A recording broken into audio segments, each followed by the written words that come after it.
Olá a todos! Hoje vamos embarcar numa aventura incrível. Vamos mergulhar nas páginas de A Promessa do Sal e do Mar. Preparem-se para uma história de coragem, de disfarces e de descobertas em alto mar, em pleno século XVI. Vamos a isso! E logo aqui conhecemos a nossa protagonista, Leonor. Esta frase inicial já nos diz quase tudo. Reparem na força. Coração retido numa inquietude. Não estamos perante uma heroína serena, mas sim uma alma agitada. E é precisamente essa inquietação que nos agarra desde o primeiro momento. E o cenário? Bem, o cenário é quase uma personagem por si só. Imaginem só, Lisboa, no auge dos descobrimentos. Conseguem sentir o cheiro a sal no ar? Ouvem o burburinho dos marinheiros nas docas à azáfama para preparar as naus? É uma cidade a fervilhar, cheia de promessas, de perigos e de futuros por escrever. Só que para a nossa Leonor, este mundo de promessas era na verdade uma jaula dourada. E é exatamente aqui que a sua história arranca a sério, com uma decisão absolutamente radical que vai virar a vida dela de pernas para o ar. Pensem nisto. O futuro dela já estava todo escrito por outras pessoas. Um bom casamento, uma vida de luxo, de conforto, sim, mas sem qualquer liberdade de escolha. Uma vida a abordar tapeçarias, presa entre quatro paredes. É precisamente contra este destino que ela se vai rebelar. E que escolha, meus amigos, fugir. Mas não é uma fuga qualquer. Ela não vai para um convento nem para a casa de outros nobres. Não.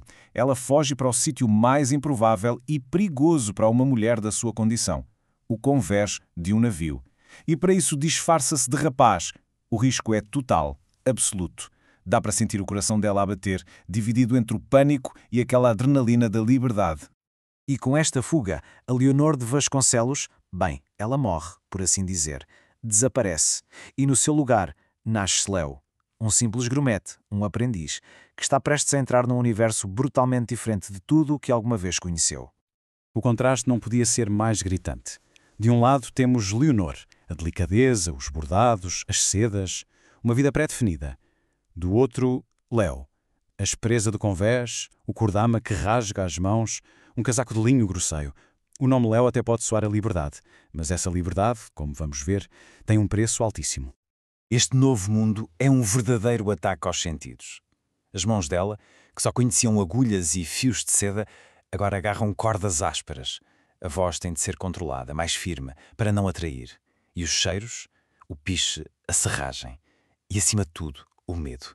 O medo constante de um olhar mais curioso, de uma pergunta mais direta que possa deitar tudo a perder.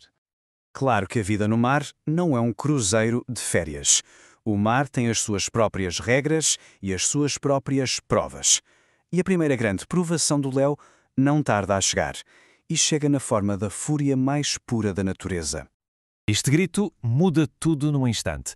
A rotina diária de tentar sobreviver ao desface transforma-se de repente numa luta imediata pela vida de todos. A tensão sobe em flecha. A descrição é de arrepiar. Reparem, não é uma tempestade, é um animal furioso.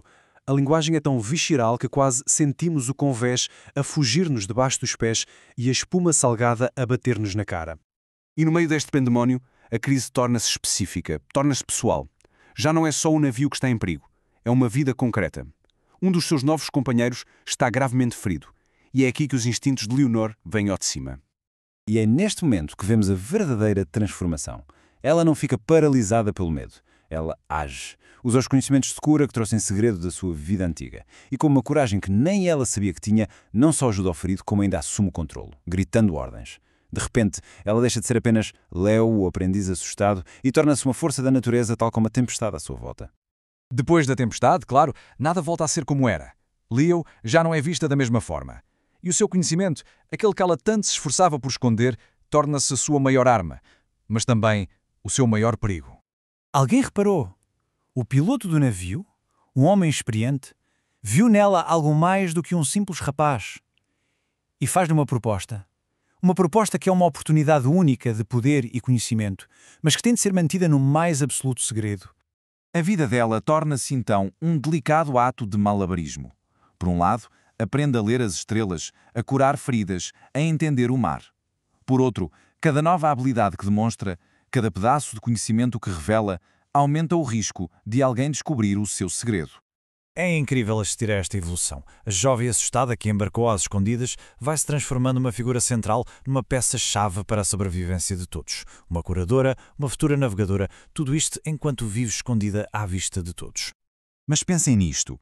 Tudo o que vimos até agora, a fuga, a tempestade, os segredos a bordo, tudo isto foi apenas o começo. O horizonte ainda guarda muito, muito mais. A viagem vai levar-nos para novos mundos exóticos, mas com novos lugares vêm novas pessoas, e nem todas são amigáveis.